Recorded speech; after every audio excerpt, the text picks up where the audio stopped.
పెద్దాయన ఎన్టీ రామారావు గారిని స్మరించుకుంటూ మా నాయకుడు జాతీయ తెలుగుదేశం పార్టీ అధ్యక్షులు గౌరవ ముఖ్యమంత్రి వర్యులు చంద్రబాబు నాయుడు గారు, అట్లే జాతీయ వర్కింగ్ అధ్యక్షుడు national working president Lokesh Babu గారు, రాష్ట్ర పార్టీ అధ్యక్షుడు పల్లా శ్రీనివాసరావు గారు, మీ అందరికీ నా హృదయపూర్వక నమస్కారాలు. చాలా సంతోషం, మహానాడులో మీ అందరిని చూసే అవకాశం కలిగింది. నాకు ఒక్కటి గుర్తుకొస్తుంది. మేము లాంగ్ టైం బ్యాక్ నాంపల్లి నుంచి సికింద్రాబాద్ పెరేడ్ గ్రౌండ్స్ దాకా ఊరేగింపుగా పోయేవాళ్ళం. తీగల కృష్ణారెడ్డి గారు గుర్రం ఎక్కిపోయేవాడు, మేము ఆ తోకానికి నడిచిపోయేవాళ్ళం. అవన్నీ గుర్తుండాయి. మహానాడులు ప్రతి మహానాడుకు హాజరైన సంఘటనలు గుర్తుండాయి. పెద్దాయన ఎన్టీ రామారావు గారి గురించి గుర్తుండాయి. పెద్దాయన ఎన్టీ రామారావు గారి గురించి ఆయన పుట్టినరోజు 1-2 విషయాలు. నెల్లూరులో సారా వ్యతిరేక ఉద్యమం, నేను అఖిలపక్ష పోరాట కమిటీ కన్వీనర్గా ఉండా. 23 జిల్లాల్లో ఒక్క నెల్లూరు జిల్లా పాటలు ఆపారు మహిళలు, మేము కలిసి. అప్పుడు పెద్దాయన పోయి కలిసాం, బాబు గారిని కలిసాం. ఒక్కసారి నెల్లూరికి వచ్చి సభలో మాట్లాడమన్నాం. బిఆర్ కాలేజీలో బహిరంగ సభ. రావటం ఒకటే మాట చెప్పాడు, మేము అధికారంలోకి వచ్చిన వెంటనే సారా నిషేధం ఒక్కటే కాదు, సంపూర్ణ మద్యపానం నిషేధం చేసి పారేస్తాను అన్నాడు. దెబ్బతో కూడా 2 నెలల్లో సారా నిషేధం కాంగ్రెస్ ప్రభుత్వం నిషేధించిన సంఘటన అందరికీ గుర్తుంది. రెండవది ఒక్క ఇన్సిడెంట్, 94లో కాంగ్రెస్ గవర్నమెంట్ జీవీకే బీబీఐ 2200 ఎకరాలకి 35,000 ఎకరా కాంపెన్సేషన్ ఫిక్స్ చేశారు. అప్పుడు నేను 2 బస్సులు వేసుకొని రైతులను తీసుకెళ్ళా. పెద్దాయన దగ్గరికి పోయి ఇట్లా అన్యాయం జరిగిందన్న. వెంటనే బాబు గారు finance and revenue minister and ఇంకో సెక్రటరీని పిలిచారు. బ్రదర్ చెప్పేది న్యాయంగా ఉంది, పరిష్కారం చేయండి అన్నాడు. బాబు గారు అసెంబ్లీలో ఆయన ఆఫీస్లో పిలిచాడు, చేంబర్లో. 24 అవర్స్లో డబుల్ కాంపెన్సేషన్ చేసి పంపించిన రోజులు ఇంకా గుర్తున్నాయని చెప్పేసి మీ అందరికీ నేను మనవి చేస్తుంటా. ఈరోజు చాలా పెద్ద సబ్జెక్టులు ఇచ్చారు, 10 మినిట్సే ఇచ్చారు, గంట కొట్టుకోకమ్మా. దీంట్లో ప్రధానంగా రహదారుల అభివృద్ధి ఇప్పుడు స్క్రీన్ మీద కూడా చూపించారు. నేనేమంటానంటే లాస్ట్ గవర్నమెంట్లో ప్రధానంగా 3 శాఖలు మోతేశారు. 1 రోడ్లు భవనాలు, 2 నీటిపారుదల శాఖ, 3 వ్యవసాయ శాఖ. ఆ ప్రభుత్వం బడ్జెట్లో కేటాయించిన అమౌంట్లో 40% కూడా ఖర్చు పెట్టుకున్న శాఖలు, పెట్టని శాఖలు ఏంటంటే ఈ 3 శాఖలు. దాంట్లో రహదారులు అయితే పరిస్థితి దారుణం.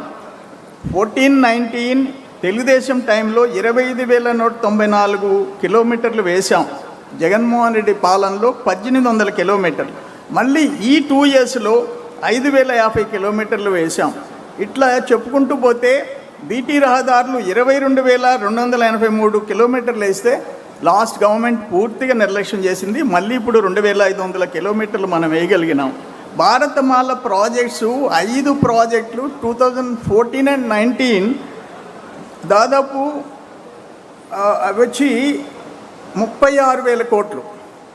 వాటికి స్టేట్ గవర్నమెంట్ షేర్ కట్టినందువల్ల ఆగిపోయే పరిస్థితి లాస్ట్ గవర్నమెంట్లో వచ్చింది. మీ అందరికీ నేను గుర్తు చేస్తున్నా. కేంద్ర ప్రభుత్వం ఈ గవర్నమెంట్లో, ఇప్పుడు కూటమి ప్రభుత్వంలో కేంద్ర ప్రభుత్వం ఆమోదించిన జాతీయ రహదారులు 8 ఇంపార్టెంట్ 8, మొత్తం పొడవు 1,749 కిలోమీటర్లు, వాల్యూ 81,879 కోట్లు ఈరోజు శాంక్షన్ చేయించుకునే పరిస్థితి వచ్చింది.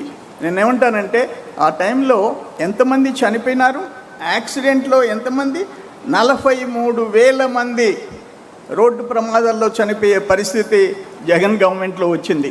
ఈరోజు గాడిన పడింది. మొత్తం రోడ్లు అయితే ఇప్పుడు అంతకుముందున్న పరిస్థితి, ఈ ఫోటోలు ఉన్నాయి ఇక్కడ. రాష్ట్రంలో 45,375 కిలోమీటర్లు టోటల్ లెంగ్త్ ఉన్నాయి. అందులో 50% 23,000 కిలోమీటర్లు దెబ్బతిన్నాయి. అటువంటి పరిస్థితి జగన్మోహన్ రెడ్డి గవర్నమెంట్లో వచ్చింది. రెండోది ఏంటంటే అమరావతి, ఇంపార్టెంట్ అమరావతి అభివృద్ధి వికేంద్రీకరణ. రైతు బిడ్డలు మనకి 34,000 ఎకరాలు ఇచ్చారు. 28,538 మంది రైతులు, వాళ్ళు 1,631 రోజులు గత గవర్నమెంట్ మీద పోరాటం చేయాల్సిన పరిస్థితి వచ్చింది.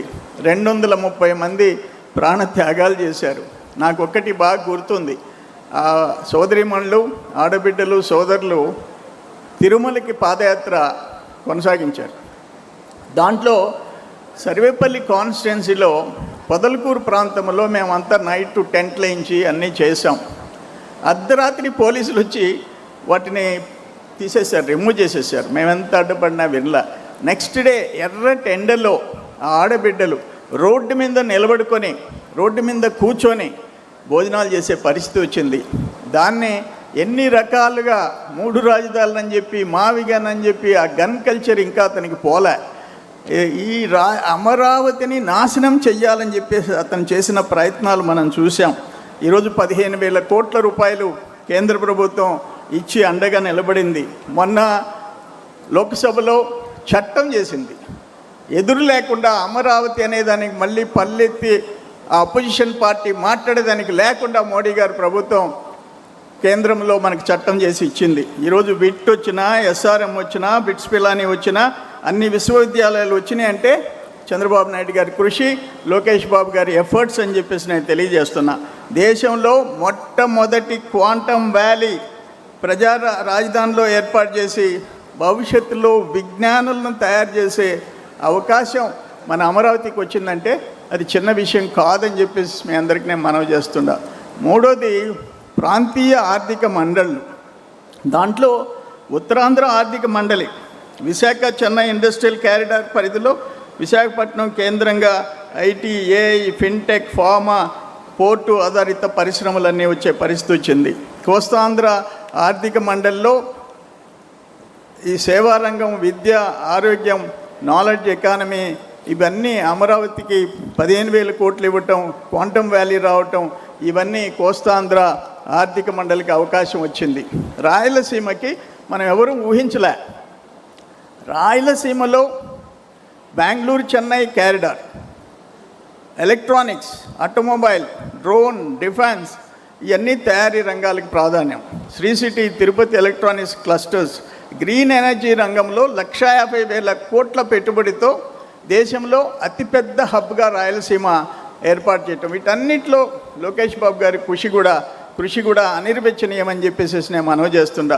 1,00,000 కోట్లతో ఉద్యానవన హబ్ ఏర్పాటు చేయాలని కేంద్ర రాష్ట్రాల పెట్టుబడి 60,000 కోట్లయితే ప్రైవేట్ సంస్థల పెట్టుబడి కేంద్ర రాష్ట్ర ప్రభుత్వాలు 40,000 అయితే ప్రైవేట్ సంస్థల పెట్టుబడి 60,000 కోట్లు. ఈ విధంగా రాయలసీమ ఆర్థిక మండలి ముందుకు పోయే పరిస్థితి తెచ్చుకున్నాం. ఈ కీలకమైన లక్ష్యాలు ఏంటంటే 29కి బాబు గారు ఒకటే చెప్పారు, 2029కి 20 లక్షల ఉద్యోగాలు కల్పన రావాలా, 3 ఆర్థిక మండలిలో సమతుల్య అభివృద్ధి ద్వారా, పెట్టుబడుల వికేంద్రీకరణ ద్వారా ప్రాంతీయ అసమానతలు తగ్గించుకోవాలని చెప్పి ఒక్కొక్క ప్రాంతం ఒక్కొక్క ఆర్థిక శక్తిగా పెరగాలని చెప్పేసి లక్ష్యంగా పెట్టుకున్నారు. అది మనం అందరం చూస్తున్నాం. ఇంత పెద్ద ఎత్తున 1,00,000 కోట్ల పెట్టుబడి 2 ఇయర్స్లో తేవటం బాబు గారి కృషి, అక్కడ మోడీ గారి సపోర్ట్, లోకేష్ బాబు గారి అనిర్వచనీయమైన ఆయన ఎఫర్ట్స్ ఇవన్నీ కలిసి వచ్చినాయి. ఇక్కడున్న జనసేన పార్టీ, పవన్ కళ్యాణ్ గారి అండ. అట్లే ఇంకోటి ఏంటంటే, ఒకటి ఇది ఇంపార్టెంట్ సబ్జెక్ట్, పేదల పక్కా ఇళ్ళు. ఎన్టీ రామారావు గారి సృష్టి. ఆ రోజు 5 సెంట్లు, తర్వాత కూడా మనం 3 సెంట్లు ఇస్తూ వచ్చాం. లాస్ట్ టైం ఆ గవర్నమెంట్ వచ్చింది. ఎంత దురదృష్టం అంటే 1 సెంట్ అర్బన్ ఏరియాలో, 1.5 సెంటు రూరల్ ఏరియాలో. అంటే 1.5 సెంటు రూరల్ ఏరియాలో ఏమవుతుంది? 1 సెంటుతో ఏం చేయాలి వాళ్ళు భార్యాబిడ్డలు? పులివెందుల్లో 8,000 ఇళ్ళు మున్సిపాలిటీలో 1 సెంట్లో కడితే, రాక్రీట్ కాంక్రీట్ సంస్థ ఘోరంగా కడితే, ఈరోజు వాళ్ళు ఏం చెప్తున్నారు? నీ పులివెందుల్లో మేము పోయి గృహప్రవేశాలు చేసే ప్రసక్తే లేదు, చంద్రబాబు నాయుడు గారు మున్సిపాలిటీలో 1.5 సెంట్ ఇస్తానన్నాడని చెప్పేసి అడ్డం తిరిగే పరిస్థితి వచ్చింది. నువ్వు కానీ అదే రాక్రీట్ సంస్థ మీద యాక్షన్ తీసుకోలే, నువ్వే ఒప్పుకున్నావు ఆ రోజు. ఇవన్నీ చూసాం. నేను ఒక్క మాట అడుగుతుండా, ఒక్క మాట, జగన్మోహన్ రెడ్డి కుటుంబ సభ్యులు 4.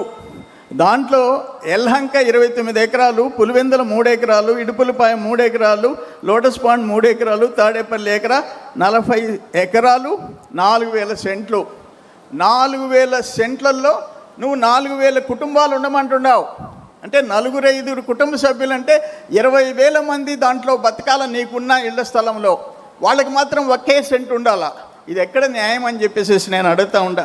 ఇటువంటి ఘోరాలు అమరావతిలో దాదాపు అరకులో నీ గెస్ట్ హౌస్ కోసం 400 కోట్ల రూపాయలు ఖర్చు పెట్టావు. నువ్వు పర్మనెంట్ సీఎంగా ఉంటానని చెప్పేసి చేసావు. ఏదేమైనా నేను ఒక్క విషయం అయితే చెప్తుండా. ఈరోజు చంద్రబాబు నాయుడు గారు 2018లో ఎస్సీ ఎస్టీ సభ పెడితే వేణుగోపాల స్వామి టెంపుల్ ల్యాండ్స్లో ముందు మా అందరితో మాట్లాడి 1,80,000 కేంద్ర ప్రభుత్వం ఇచ్చేది 50,000 పెంచి 2,30,000 చేసి అప్పటికప్పుడు 24 గంటల్లో జీవో తెప్పించాడు. నువ్వు వచ్చేసి ఆ 50,000 కట్ చేసి నా ఎస్సీలు నా ఎస్టీలు అంటావు. 50,000 కట్ చేసి 1,80,000 రూపాయలు చేసావు. దాంట్లో 50-60,000 నీ మనుషులు దోచుకునే పరిస్థితి తెచ్చావు. మళ్ళీ బాబు గారు వచ్చారు, ముఖ్యమంత్రి అయినారు, పరిస్థితి అర్థం చేసుకున్నారు. 2,50,000 రూపాయలు ఇంటికి పెంచిన నాయకుడు చంద్రబాబు నాయుడు గారు అని చెప్పేసి నేను మనవి చేస్తుండా. దుర్మార్గాలు, దోపిడీలు, ఆఖరిక 1,80,000 కేంద్ర ప్రభుత్వం ఇచ్చే దాంట్లో 60-70,000 దోచేసుకొని ఆ ఇళ్ళు దేనికి పనికి రాకుండా చేసిన ముఖ్యమంత్రిగా పనిచేసిన వ్యక్తి ఈరోజు గొడ్డల పార్టీ అని చెప్పేసి తెలియజేసుకుంటూ, టైం లేదు, గంట కొడుతున్నారు, చాలా ఇంపార్టెంట్ సబ్జెక్ట్స్ ఉన్నాయి. ఏదేమైనా మీ అందరి దగ్గర మరొకసారి మహానాడు శుభాకాంక్షలు తెలియజేస్తూ సెలవు తీసుకుంటాను. Thank you sir. ఇప్పుడు ఇదే తీర్మానాన్ని బలపరచవలసిందిగా